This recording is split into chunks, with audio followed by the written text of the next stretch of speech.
What's up, everybody? Welcome to this episode of MC Fireside Chats. We're doing all kinds of crazy things this week because we got to one-up ourselves.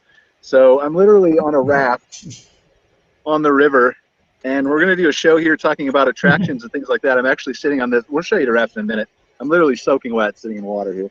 But super cool. Got my phone in front of me. Excited to bring you guys this new episode of MC Fireside Chats. We're going to talk about attractions and ways to enhance your revenue at campgrounds and things like that. Through the use of exactly what I'm sitting on, right? You got a river or a lake or something like that, but both, bicycles and rentals and all kinds of other things. We've got a couple of people on the show with us. Shane Devenish going to introduce himself in a second. My dog here who's freaking out because she's on the raft. There's a duck. That's what she's freaking out about? Okay. All right. And then we got Daryl here, obviously our editor for Modern Campground. Hey, y'all. Who else do we have on the show? I don't know. I think we're supposed to have Randy. Oh, Joe. I can't see the whole screen here because I'm on my phone. So Joe Deumig from My Community Design here is going to talk about. So we're going to talk about like amenities at campgrounds and stuff, and then we're also going to go into like some unique ways to expand as a supplier and to reach new audiences as a campground too. Because here's the thing: for the last 6 months, I've been telling people, well, most people, that I'm in a secret location and nobody knows where that is. That's because I am, let me just flip this around. Say hi to Cara. So I'm in Canada, and I've been here for the last 6 months to expand Insider Perks into Canada and open up a Canadian headquarters here in Vancouver.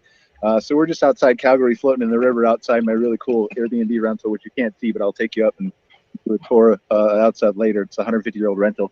But anyway, so that's why we're going to talk about Canada and expanding into there, because we're doing it at Insider Perks. And just, first time that Cara and I are together live on a show, and we're going to have some fun here. So let's go around and introduce everybody real quick. Joe, you want to start?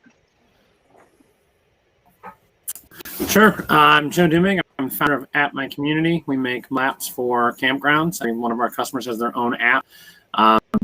I'm actually at one of my customers' parks right now, and our service is a little sketchy here. So if I drop off at all, sorry.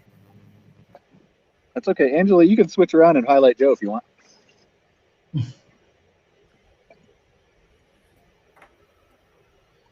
Did we lose people? Oh, there we go. This is going to be a disaster. There's no way this goes stupid. We're on a boat. Ryan, you've only been doing this for a year. You should have it dialed in by now. Angela's running the show today. She's in the background, so she's in the studio. Right. All right, go ahead, Joe. I think we're lagged, but I don't know if you didn't hear me. I'll try again. I'm Joe Deumig with At My Community. We make mobile apps for campgrounds. Every one of our customers has an individual app, and well, as Ryan just said, we're laggy and kind of have shoddy service. And so I'm actually at a very nice campground of one of our customers in Wisconsin. Awesome. Thank you, Joe. Really appreciate it. I feel like Daryl needs no introduction, but he's only been on a week. So Daryl, who are you? What do you do? And why are you here on our show? Sure. Hi, my name is Daryl. I am the editor of Modern Campground. We bring RV and campground owner news to you worldwide. So I'm currently based in Manila, Philippines. I have been all around, and I am happy to be here. And hopefully this episode doesn't turn into a complete disaster. It's going to be a disaster. It's going to be so fun. So on to you, Shane. Shane. Yeah, well, it's a pleasure to be here. I wish I was on my raft with you guys. But Do you have a raft? I do, not here, but at home I have a raft. Oh, I would have do any loved good to. at home. You should put it in your office and just work from it on the floor. It's a very small office here, Brian. Anyway, Shane from Canadian Camping and RV Council. Like I said, excited to be here, and I just want to congratulate Brian and his group for coming up north in the tundra and operating out here. It's great to see you guys. Servicing Canadian campgrounds with a Canadian office. So congratulations. Thank you, sir. Appreciate it. It's been a long time coming. So we're excited to serve you guys up here. And I don't know, what's 3,000-4,000 campgrounds up here, right? So More? There's about 2,500. Well, we're going to build more. We're building more right now, Shane. You just haven't counted lately. We just started construction on 300 more in Calgary this morning. So, and then Cara, is your mic working, Cara? Like we were getting feedback earlier. So, all right, Cara, introduce yourself. Hi guys, Cara Csizmadia here, Member Services Coordinator for CCRVC. Happy to be here yet again, and yeah, excited to hopefully not drown today. Oh, we're gonna do all kinds of fun things here, but let's start with amenities. So, like, obviously, and I don't know, we're gonna have to figure out the audio here with Cara just because we get feedback. But so one of the things that was really popular. I think Cara actually did a session with it. Yeah, you come over here. Does that work? Where are you at? I'm here. Anyway, oh, there we go. Okay. So one of the things that was really popular, I think, Cara, you did a session on it, right? The 1 minute money makers, but just different things at the CCRVC conference, just different things that can enhance your revenue at campgrounds, and you can use to earn more money from your guests, right? Because they're there and we know they're going to camp. They're going to stay overnight and they're going to spend that. And they're going to buy the ancillary things that we're all used to, right? They're going to do fireworks. They're probably going to do, buy things in your store, Hershey bars, T-shirts, and maybe do tie-dye activities. But we really want to think outside the box here. And so we're just going to kind of go around the room. And I know Joe works with a lot of campgrounds. He's built apps for them and ties in a lot of their activities into his platform. Daryl's seen a couple articles come across probably that talk about that stuff. Shane and Cara both have obviously much more expansive viewpoints than I do. So I'm going to let them talk for a little bit. Just exactly the purpose of why we're sitting on this raft today, right? Like, not everybody obviously has a river in front of their campground that they can take advantage. But you've seen some of these places with whippets and inflatables and slides, and taking advantage of whatever your natural surroundings are to not necessarily charge extra from your guest, but to maybe bake that into your price and charge extra without showing them you're charging extra, right? For more value, more propositions, more amenities. So who wants to start? Anybody? Want to start, Cara? Yeah, I mean, sure. It's been a couple years since I was operating a park, but I definitely, have had my share of strategic, creative brainstorming sessions about how to maximize revenue and provide additional amenities and create that really cool, unique experience in my park. Harnessing things like events that were near my campground, obviously the Calgary Stampede and things like that. Were logical things to partner with, but other great ideas, hosting food truck event nights and things like that are things that we did to really strategically add additional fun stuff to our park every day. Our weekends were always typically booked, so we used those weeknights that we wanted to drive more bookings in to really announce a lot of those events and run some cool stuff, which went really well for us. We did fundamental cool stuff like carnival game nights and cornhole tournaments and various things. Yeah, I know there's a ton of campgrounds. Oh, wow. Hi. There's a ton of campgrounds that are doing some really, oh boy, some really unique, cool stuff. So I'm excited to hear. I think there's a couple folks on this call that I think could really cross some great insights. This is going awesome, isn't it? We're gonna kick it to somebody else, obviously, here in a second. But where's my dog? Cara actually just mentioned was Erin. Is she on camera? There she is. Yeah. So my dog is there's this duck in the river somewhere. Where'd the duck go? Anyway, so she's trying to chase the duck around the raft and try to eat it, but it's in the water and she's not. She doesn't. Shane, you want to go next? Sure. And it's good that hunting season hasn't started in Alberta yet, Brian. Do they allow that in downtown Calgary? I don't know. It is a wild west out there. Go ahead, Shane. Yeah, I think from our perspective, there's obviously a lot of new campers getting into the lifestyle, and it's great to see so many campgrounds across Canada and throughout the U.S. for that matter. Looking at ways to make their experience as good as possible. And it's, I think we're seeing a lot of innovated, added kind of leisure activities and everything. But anything a campground can think about to make that camper feel welcome and to have fun while they're at the park is highly encouraged and great to see out there. So, that's all I got starting out anyway. Well, so something that Shane just mentioned with the new campers is I heard a lot of campgrounds starting a camper setup process. And so you would sign up if you're a new camper, like part of your registration process would be if you're never camped before, and then they might have somebody that will either an upsell or they'll come help you set up the time. And so that's an ancillary way to make money off of the whole new camper and provide an experience that's going to make your campground memorable to them. Hey, Joe, that is an unbelievable idea. It's almost like as opposed to the campground owner walking the new camper around, maybe have some kind of a deputy or whatever, somebody who's at that park quite a bit concierge. There you go. Exactly. Good word. It's exactly what I was trying to think of.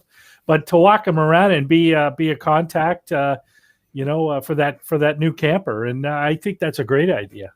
Well, and not just the concierge. The initial thing I was talking about was the camper setup. So like helping them with their fresh water setup, their electricity, the sewer, because your new campers have never done it. And so, that's one thing. Having a concierge is another thing that was actually on my list. We've talked to a few of our campgrounds because through our app, you can do personal notifications, and they can actually set up a concierge service where at any time the camper can message them and ask a question to a specific concierge. And so that's kind of another idea that we had. But in this case, I was just talking about new camper setup. How does the awning work? How do you get the hot water started? All of that stuff that someone's camping for the first time has no idea about. They rented something from Camping in USA or whatever, and they don't know how to set up that that Class C that they have. And here's the beautiful part with this, Joe. And I'm pretty sure that none of the campground owners who are watching this have actually thought about this because it's a crazy idea. But you don't actually need to know how to do these things to offer this service because the people you're showing don't know how to do it either.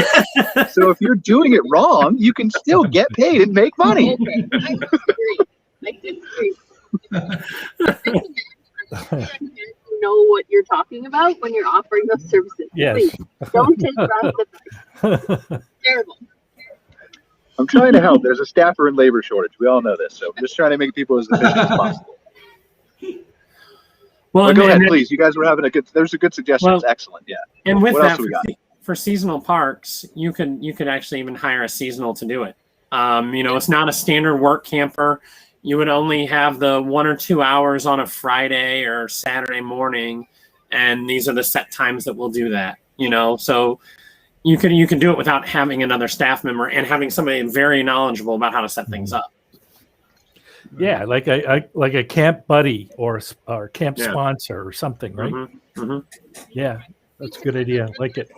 And Cara says we used to call them ambassadors at her park.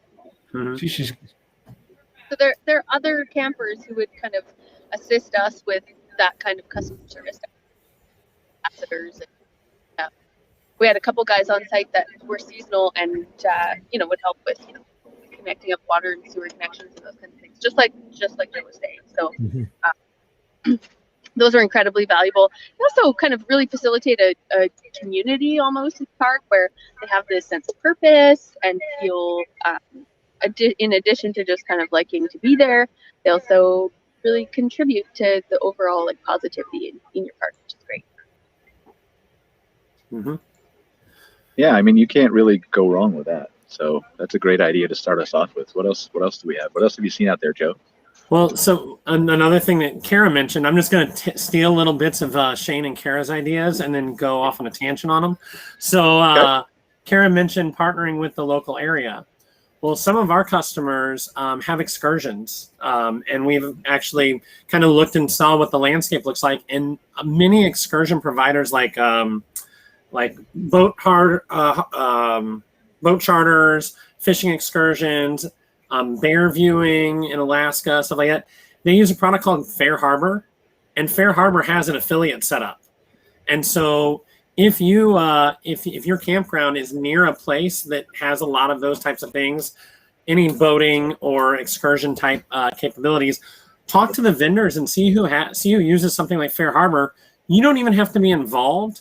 Your guests can go to your website, click on the link to go sign up for a charter fishing boat.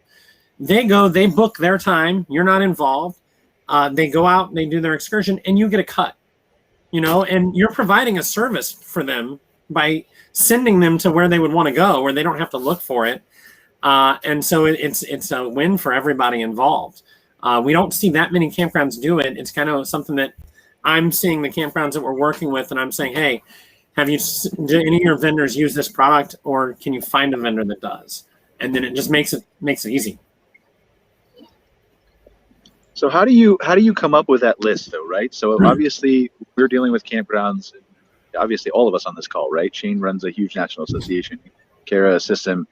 Joe, you and I have dozens and dozens of people that we work with from campgrounds all across the country. How do you, as a campground owner, discern?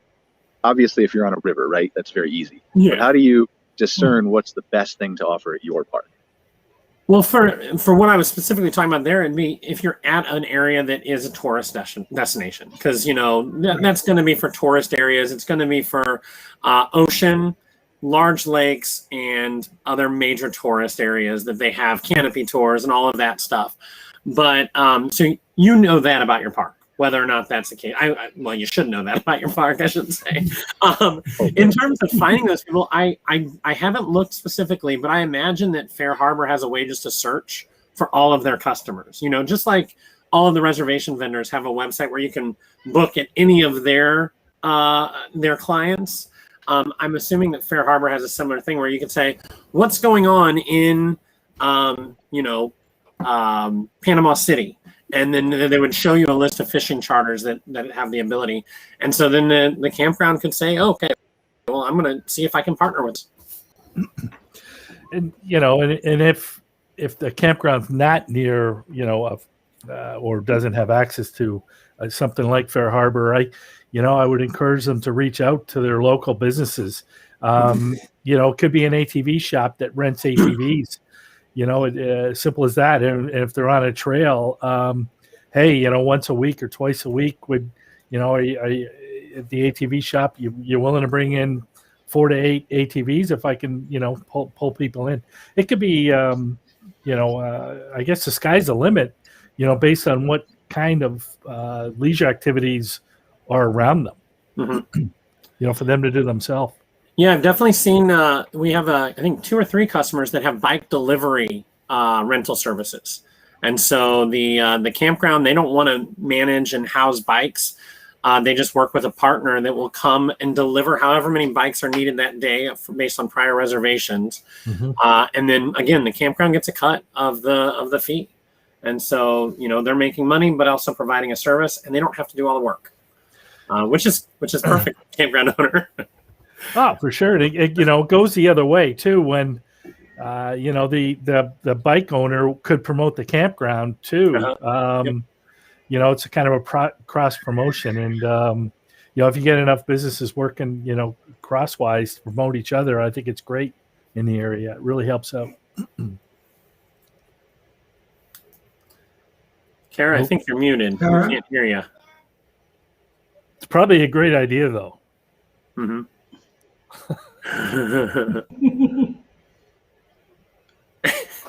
Cara, we can't hear you. Keep talking. Well, since we can't hear Cara, Go, Joe. there we go. Yeah.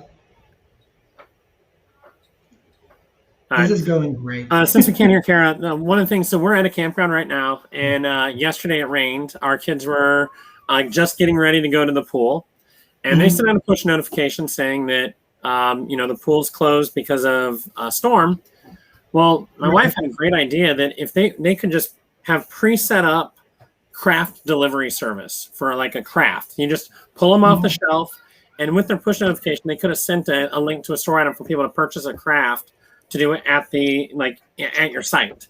And so you're just done. It's quick. It's again a value add. It's raining. It's too bad. So maybe you charge for it, or maybe you just deliver them and people sign up. But it'd just be a quick and easy way to turn a rainy day into profitability. Right. That's actually a very good idea, especially for like days that, are unexpected.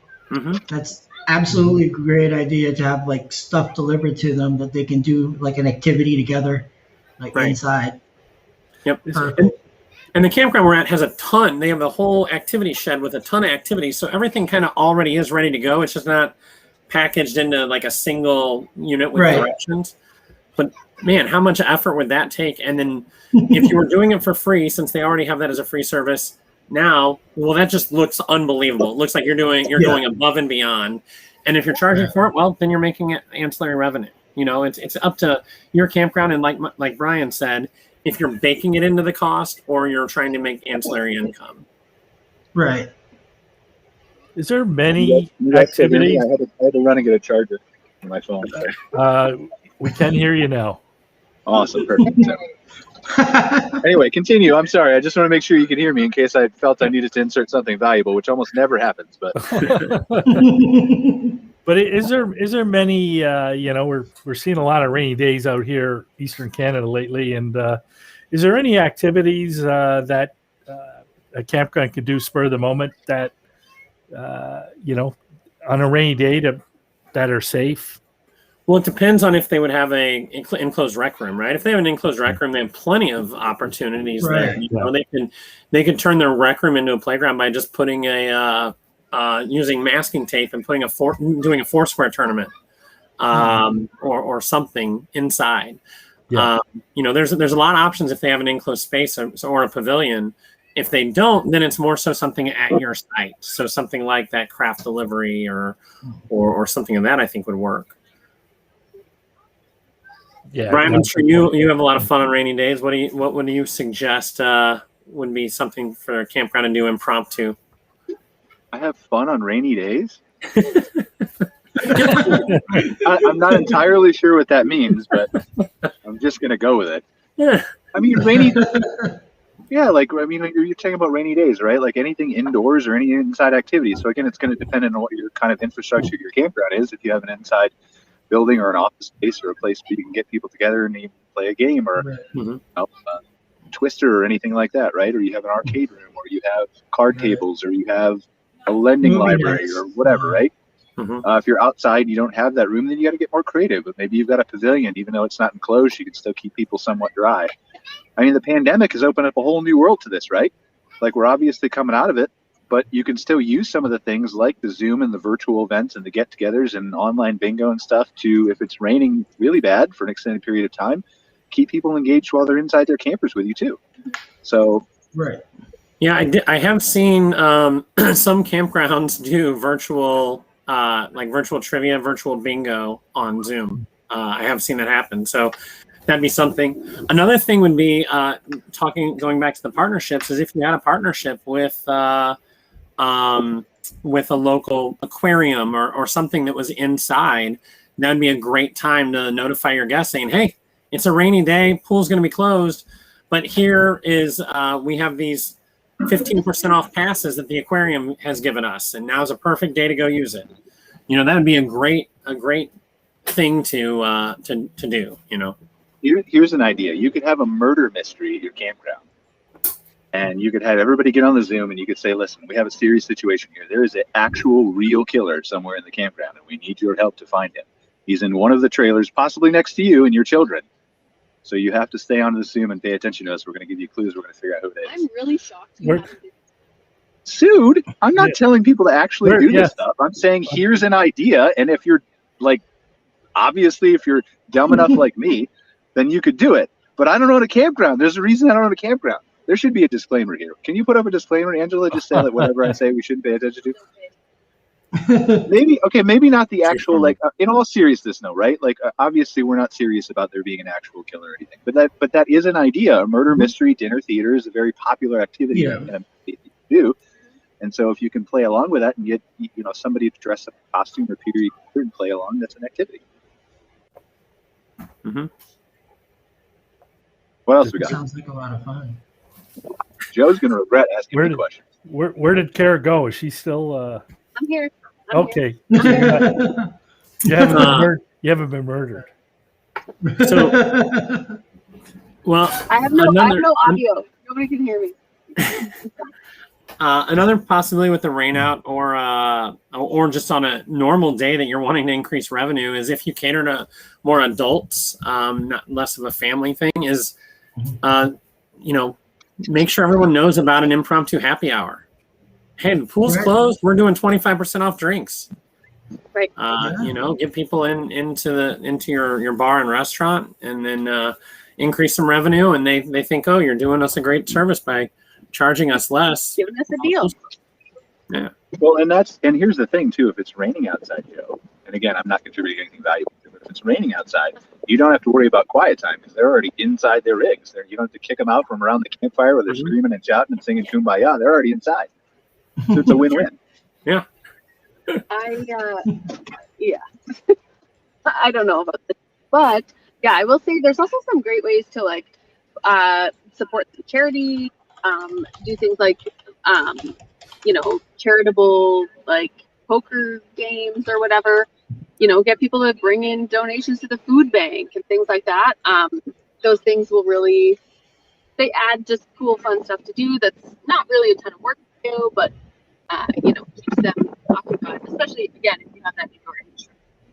And here's another idea, just pointing at my dog right here, right? Like, obviously there's animal shelters. I've seen people bring in pets as an activity, both indoors and outdoors, for an adoption drive, but also just keep kind of the kids entertained and stuff like that. So all kinds of ways you can be creative if you think outside the box. Yeah, they did that at Arvik last year, right? They had I forget what they called it, but yeah. Yeah, that was a great idea.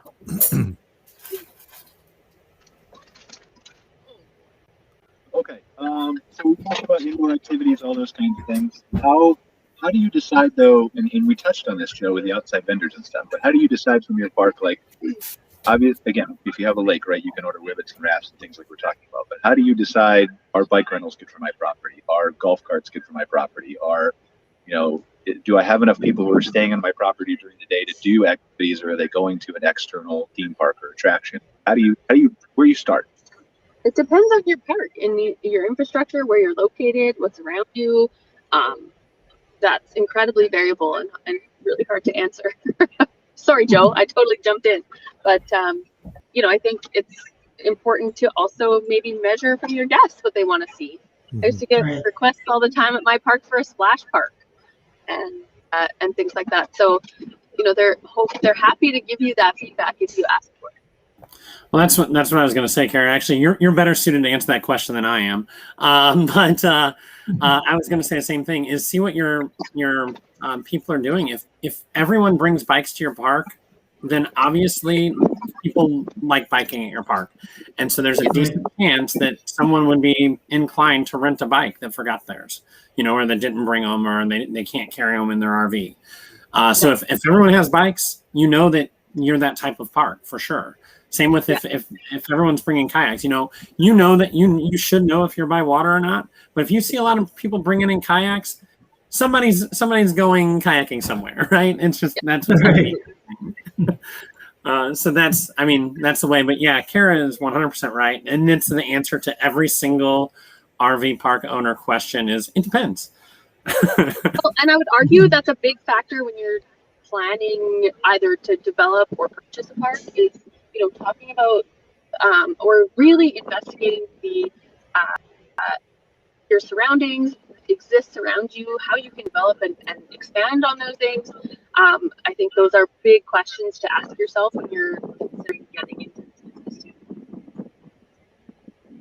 Right, and I know that it's variable, right? Like, we're well aware of that. I guess I'm just kind of asking, like, where do you start that research process? And I know the answers are going to be different. How do I, as a park owner, approach that? How do I, and surveys are one way, we covered that, right? But are there other ways that I can get that data from? Talk to other operators, talk to other campground owners around, get involved with your association, get information from them about, the types of data that they're collecting on a maybe provincial or regional basis. Those resources are incredibly valuable and frankly, like, really worth the membership with the association. But I think other operators are really, really always willing to contribute and support each other, which is one of my favorite things about this industry. Right. But overall, between your customers as well as, or potential customers as well as your peers, those are really valuable resources. I also think other operators in the area, not specifically campground operators, maybe they're excursion operators, the guy who owns the science center or whatever. Talk to those groups about what their demographics look like, how you can partner with them. Well, Brian, you asked the question, but I know we can just turn it around on you and have you answer it, because I would imagine there's some stuff that you can do with some of the social networking tools and analytics that Google might have to try to figure that stuff out as well. Is that correct, Brian? Well, even just some basic research, right? Like this is part of the, like we have a lot of, obviously there's so many people getting into the RV park and campground world developing, right? And one of the things that we've been telling people about, like the RV POW that I'm a part of, is do your research, yes, with your local chamber of commerce in the traditional ways. You use some of this data, like you can, it's public how often people search for specific keywords. So if you're in Pigeon Forge, Tennessee, for example, right? You can literally search for how many times monthly people are searching for the word Pigeon Forge RV park, Pigeon Forge campground, Pigeon Forge camping. And that literally gives you a built-in demand of how much interest there is in those things already before you build your park, before you start branding, before you start marketing, before you whatever. And so using those same kind of tools to look at kayaking in a specific area, right? Or national parks or lakes or biking, trails or hiking or whatever it is, you can kind of get an idea of that built-in demand. And there's a free tool, Angela, if you can look it up maybe or somebody, maybe Daryl, can look it up. It's called Uber Suggest, like the car company, Uber Suggest by Neil Patel. If you do that, maybe Daryl or Angela, you can just put it on the screen in front of people. It's a free tool that you can use. Like we have enterprise ones that we use that are a little bit more fancy and detailed. But it's a free tool. You can plug in any keyword and see the demand of what people are searching for on a monthly or annual basis on Google. So it's a good way to do research in addition to, right? Not the only way, but in addition to. And then I think if I were to add on to that, right, like the local partnerships that Joe was talking about, if you're in an area and there's 7 kayak companies, it's a pretty good indicator of what people are doing in the area, right? So.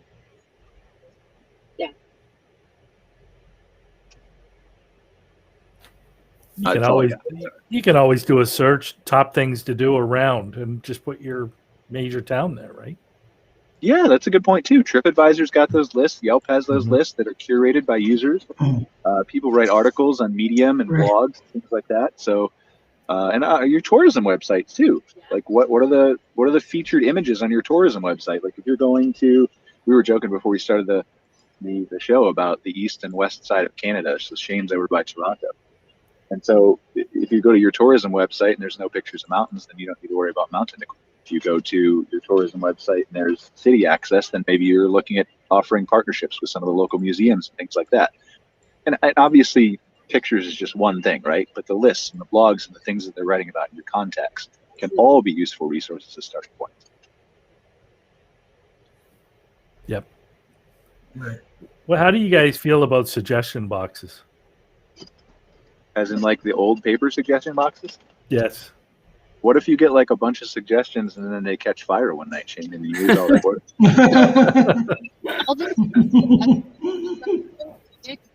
We did use them in my park specifically because a lot of my guests were kind of seniors and weren't really using computers and stuff yet.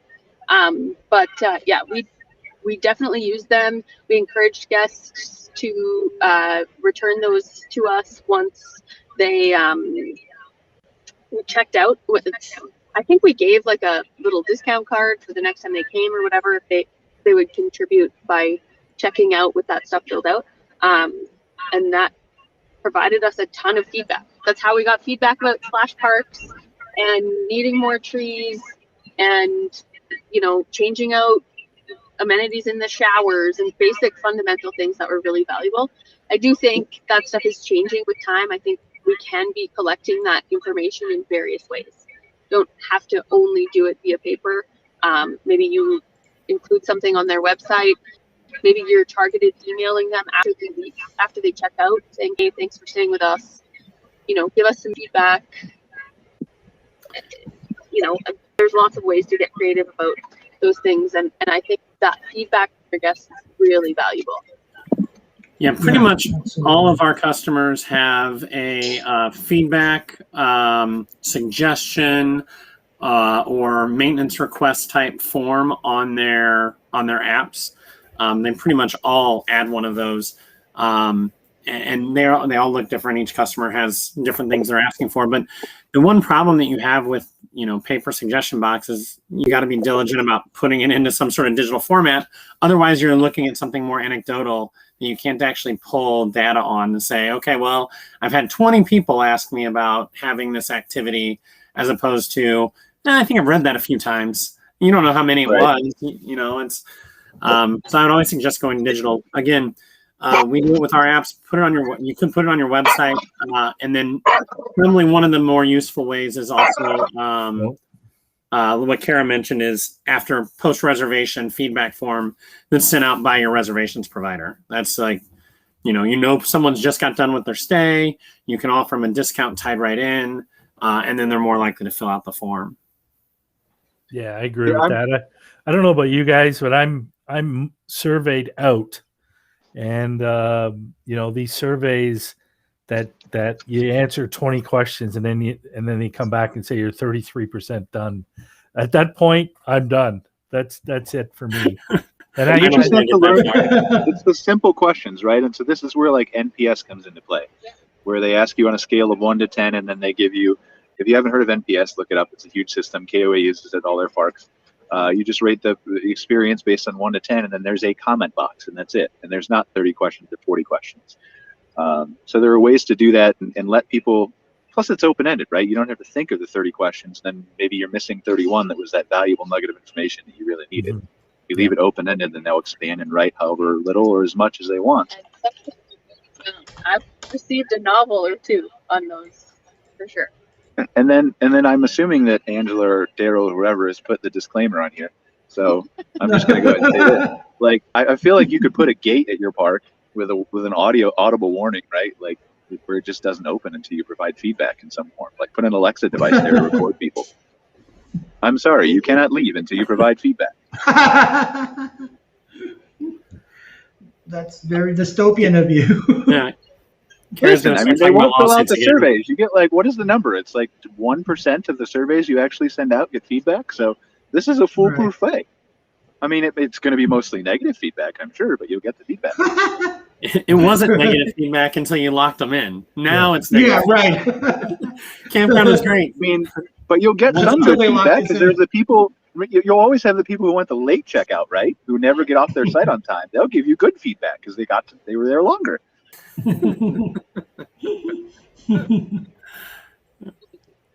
Well, all right. Feedback. What else we got for attractions? I don't know what time is it? It's 11. Oh, it's 11:40 already. We're running, man. We're killing the time here. We should do it on a Raft every week.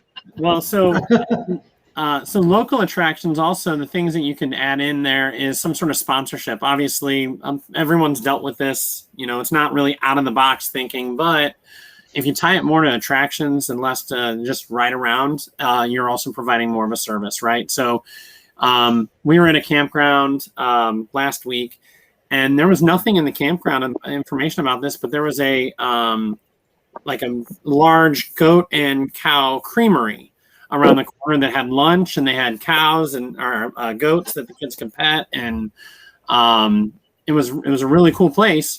Well, it would have been a service to add to the customers to let them know about it, and it's probably also revenue generation for advertising.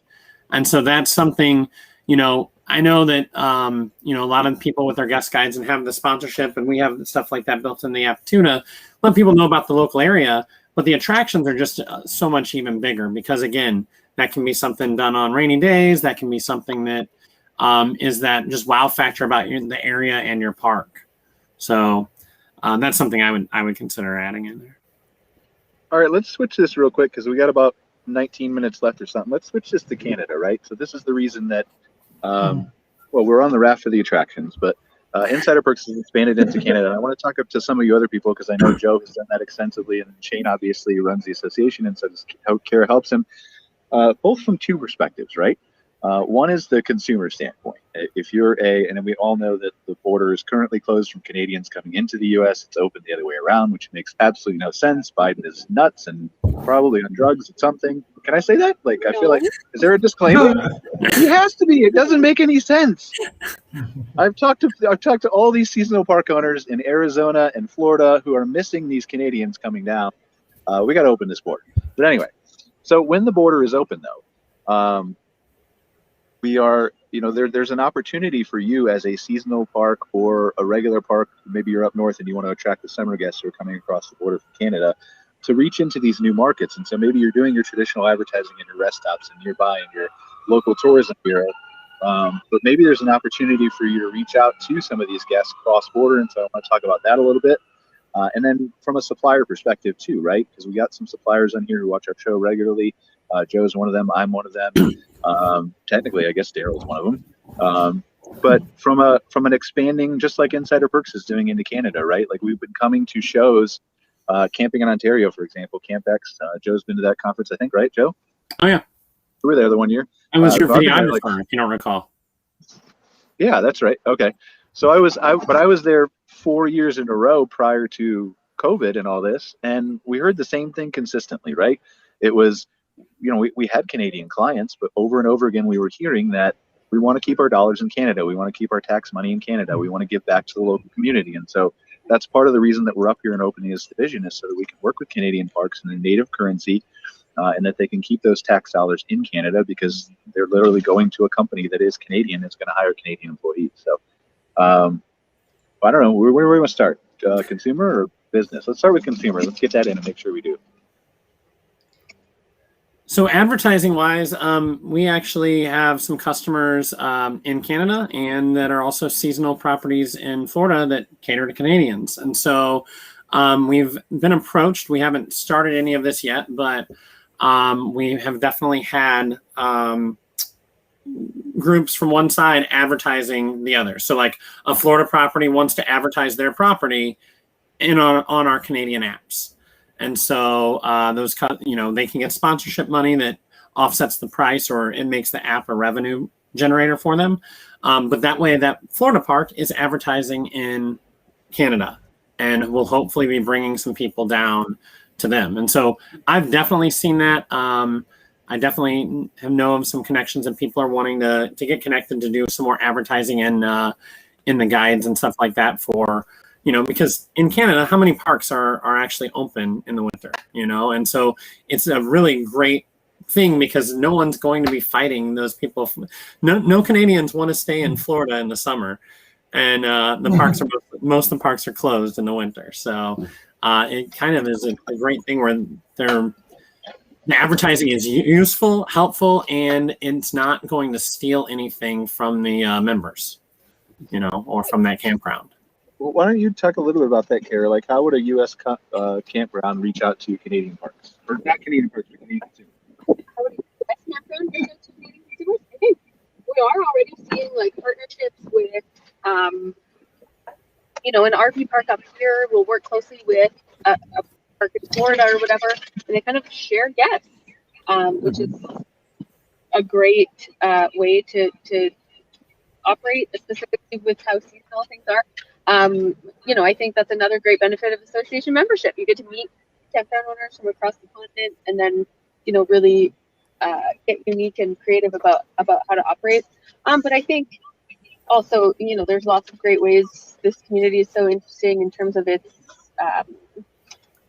people are so passionate about it, so it's a great opportunity would probably be lots of our snowbird news sites and things like that. Those are great advertising sources probably for down south.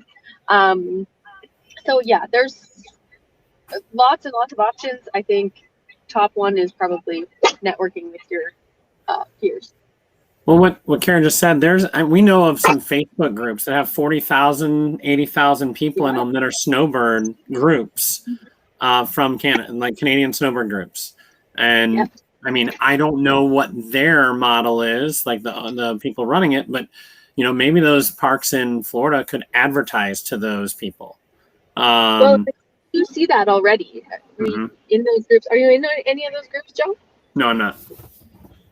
Okay, yeah. So in those Facebook groups, we do often see campground owners on both sides of the border kind of directly targeting those members of those groups with posts and stuff in those Facebook groups. So yeah, they're a great resource. It always fascinates me how much Facebook has impacted business these days. Mm-hmm.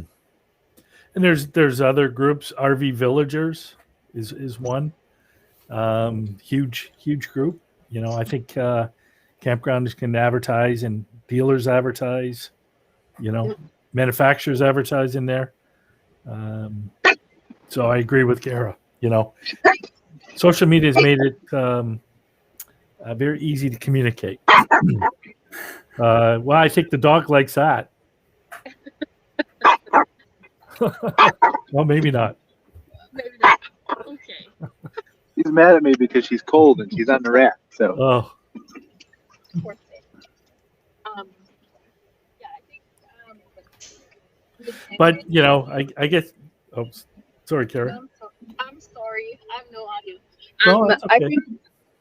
I think this entry into the Canadian market by some of these supplier members is going to be really valuable, specific to Canada. I think a lot of we are missing some elements in our market up here specific to some of the services that companies like Joe's and Brian's and some others who are expanding are going to really fill those voids and help make things both easier for our members and their businesses, but also, enhance our ability to provide great services to guests and continue to shift the perspective of camping and keep it accessible to more and more broader demographics, which is awesome. Yeah, and on that note, I haven't seen too much pushback on us being a U.S. company. We haven't really had none of our clients obviously have had a problem with it because right. I agree with that, Joe, and I'm gonna let you talk about that in a second. But I agree with that. We didn't have a ton of pushback, but we knew that it was there as kind of an underlying the people who are working with us would really still like it if, just like you want to buy American, right? If you're American, buy Chinese if you're Chinese and whatever. It's the same kind of principle. So, right. So yeah, and what Cara was saying is there's certain markets, especially some of the vendors have that is just not as big in Canada at the moment, at least. And so, depending on what you're selling, there's a decent chance that there isn't a vendor there or a known vendor there. And so, in that case, it's probably not going to matter too much in either way. But I don't know. I don't think we've seen that. I think you have a good product, you have a good personality, you can talk to people, and it's not really going to matter that much. And it's good to have, the National Association, because if I was a campground owner and a member of CCRVC and they couldn't find a supplier, just to, give us a call or contact us that you're looking for something, because chances are you're not the only one looking for that service or supplier. So, we can help source that up for you and work to get a better deal for you too, because, we've, made all these contacts and and if we need something, then we can reach out to them. Hey, so-and-so if they supply this service. So, you make a really good point, Shane, too. You make a really good point. Ask these questions of your association. Because even if you're the first person to ask the question and you have to go find a supplier that does that, you're helping everybody who comes after you, because then Shane knows who to send people to when they ask the same question later. Yeah, and there's all kinds of opportunities for suppliers all over the world, especially in the U.S. to sell up to Canadian campgrounds, and we've only scratched the surface of possibilities. So it's good for everybody involved for sure.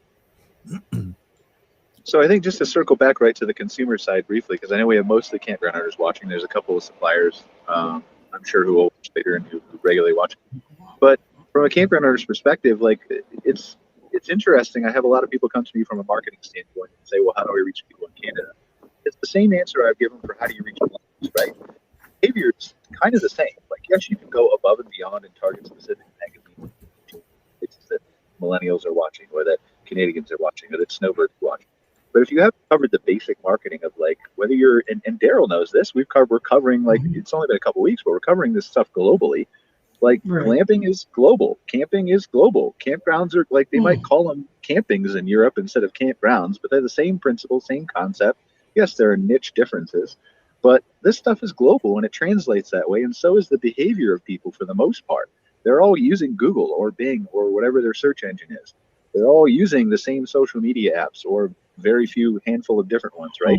Right. And so if you're marketing and you're talking to people in the way that you've already mastered in the United States, for example, or in Canada if you're a Canadian park, then if you just continue doing those things and maybe refine it a little bit with your blog posting, your content, or your wording, or whatever, you're going to reach these people naturally anyway. I mean, it's a box tick on Google Ads to also target your ads to people in Canada or wherever. So, yeah. Well, especially now, in the last year and a half or whatever, the focus has been on the campground and RV industry, pretty significantly, and all around the world is just growing leaps and bounds. Yeah, we're on a 4-month trip, driving around with the family, and we didn't do it in the summer because of how busy campgrounds are going to be this summer. As we knew that one, it'd be a pain to get booking, and two, it'd be a pain to talk to our customers or prospects. I would say half of our campgrounds that we're staying at are our own customers, and just kind of feeling out what they're doing and trying to make things a little bit better for them and easier for them. And we just knew that wouldn't be possible if we were doing it this summer because everything was just packed. And so we're moving in a direction that makes us be in the shoulder season for everybody. And so that's what we're doing. And we were planning on staying in Canada, and then I realized my passport expired yesterday. Oh no! So we are not making it up to. We were going to go to Windmill Point Park in Niagara area, and unfortunately that won't happen. But hopefully Rose will get out there, because you were talking about suppliers, so we're planning on creating a Canadian bank account to make it a little bit easier for our Canadian customers to pay us, because sometimes that can be a hassle for them, and sometimes it can be a hassle for us, depending on which type of method they're trying to use. And if we can just make it easier for our customers, that'd be great for us. So that's a great idea, Joe, because the currency fluctuation can be a little bit of a detriment. So that's great on you. I'm sure your customers up here appreciate that a lot. Well, yeah, we have some that have their cards are declined for U.S. purchases, for out-of-country purchases. For large amounts, at least, their cards are declined for that. And then if they send us a check, our banks take 8 weeks to process. It ends up being a real mess. So we can make it easier on both of ourselves just by going and quickly opening a bank account.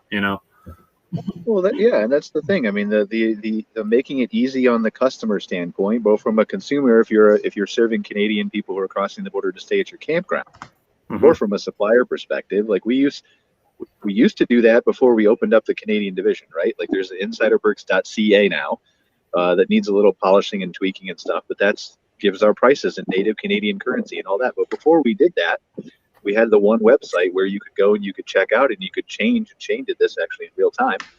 of the services we provide to them, you can switch the currency in real time, and it does whatever today's exchange rate is and starts a subscription or takes the price in that Canadian. So they don't have to do the calculations. They don't have to worry about it. It's not an extra step for the consumer.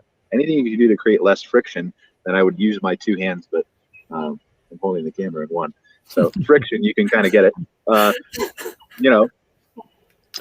It is a better guest experience and is going to help you retain that and drive more loyalty on both sides, supplier and consumer.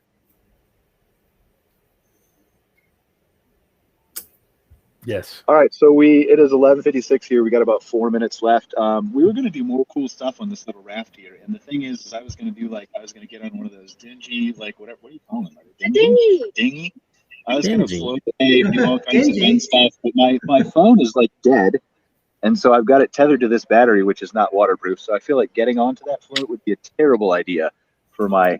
So you'll have to send Cara out then. Yeah, send Cara out. So, Look at me. I'm in a blanket. I'm freezing. The sun. Look, it's the sun's over there. So Brian, have you actually floated on that raft yet? No, maiden voyage today. This is the maiden voyage today. We literally blew it up an hour before the show. It was in a box. So, yeah. And how many dinghies did you buy? Well, there's two. Like the float actually came with two attached to it. Wow. This is the thing, right? Like if you're in a river or lake or something like that, like this thing I think was 500 Canadian, which is about 450 US or something off eBay. And it seats like 6 people in this little area, and there's drink holders and cup holders, and 2 people can launch off the thing in the dinghies, and like it's a great amenity for floating around your park that you can rent out. That's much cheaper than a paddle boat, probably, I would imagine. Did you say sleep? Well, yeah, sure, you can sleep here if you want. Did I say No, sleep? I feel like you can. I think he said seats. Oh, it's seats. Oh, Especially if you're doing happy hour like Joe was talking about earlier. So actually, Brian, now you made us go back to our amenities thing. Something I forgot earlier, and you just made it come up. You just made me think of it. Talking about renting these out, we had a bunch of customers this year add cabana rentals. I don't know if that's a thing going across the country, but we probably had 3 customers add cabana rentals this year, and so I'm sure there's plenty of campgrounds that haven't caught on to that trend, but it's getting popular. So, can you do they get delivered like? Most of the time they're poolside, so it's poolside cabanas that are sitting there, and then they get to rent them for 2 hours or hour or 4 hours, whatever that campground decided to set up. I mean, you can get really creative with this stuff if you really want to, right? Like charge for pool access, which only means the cement area around the pool, and then you have to pay extra to go into the pool, an extra to go into the deep end, an extra to get a cabana. Wow, an extra to get rescued in case you're in danger. I think we have a customer. Or add $5 a night, which Cara just said. Or add $5 a night. That's your site rental. Well, I think we have one campground that charges $200 for a cabana rental for a day. Wow. Yeah, that's not that $5 isn't going to make up for it. Well, but you understand the principle, right? Like there's 2 ways to approach this. There's the incremental add-on, which will give you the income, but will upset the guests when they see the itemized list. And there's the raise your prices to reflect the amenities and values that your park offers, which is people are still going to complain sometimes, but not nearly the volume of broken down into a XXXXX, right? Yeah. Mm-hmm. All right. Well, it is 12 o'clock. Let's go around. Do we have any final thoughts just from everybody who wants to? Do you want to wrap up talking about either Canada or amenities or anything like that? Shane, you want to start? No, I thought this discussion was great. Very appropriate, timely, good ideas, and like I said before, great to be on, and it's great to see you come up to Canada, Brian. So. Yeah, I'm happy to be up here. Joe, I know you're having a lot of success over in Ontario specifically. Tell us just real quick recap. Yeah, so actually just this week our Camp On app, which is the Camping in Ontario's mobile app for their association, just went over 20,000 downloads, in fact. Nice. Congratulations. Nice. Ryan did not know about that when he invited me to this. We just found out about that yesterday or the day before. So We'd also given them the ability that any of their campgrounds can come in and do COVID release forms directly through that app. And so we probably have about 15% of their campgrounds are using that to do their COVID form that they have to fill out. So they're doing them digitally instead of paper. So it's been really good, really successful. Awesome. Cara? Awesome. Yeah, I guess I really just want to say I so appreciate the support of your supplier members who are joining us and really just broadening exposure to the industry and making things easier for our members. I always say that's kind of my top priority for me is to give them, the best business tools possible to continue their success journeys. So I appreciate you guys. I know you guys are all doing great work to support the industry as suppliers, and it's incredibly valuable both to the association and its members. And then one thing I want to throw in here before we wrap up, I know we're a couple minutes late, but we were supposed to have Randy Hendrickson on the show here from United Park Brokers, and there were some technical issues. He just couldn't join us this morning, so we're going to have him on another show later, give him more time than he was supposed to get here, which actually will work out for you, Randy, in the end. But we're going to give you a shout out here anyway. Randy was going to be on the show. He's the founder and CEO of United Park Brokers. If you don't know, Randy has been in the industry for, he says 30 years. I think it's more like 40 or 60. He's been here forever. All like super knowledgeable about all kinds of different things. And he's expanding into Canada too with United Park Brokers. He's working with CCRBC and a couple other people up here to do some campground listings and do some real estate and things like that, help people develop parks and all kinds of stuff. And so he'll join us on another show and talk about that. But just wanted to give him a shout out, make sure people knew that existed up here. So that's United Park Brokers. And Randy's a real good guy. So my dog is super mad at me now, so we're going to wrap this up. Just want to thank you guys for joining us for another episode of MC Fireside Chats. But we're going to try to do some more interesting shows like this. Maybe not every week on location, but maybe at some different campgrounds around at least Alberta here and in Canada while I'm up here. Maybe we can have, Angela or other people or some of our guests, maybe campground owners live from their campgrounds as well.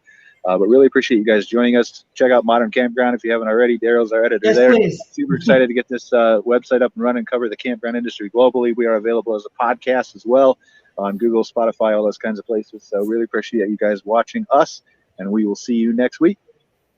All right. Aloha. Thanks, Wrap it up, Angela.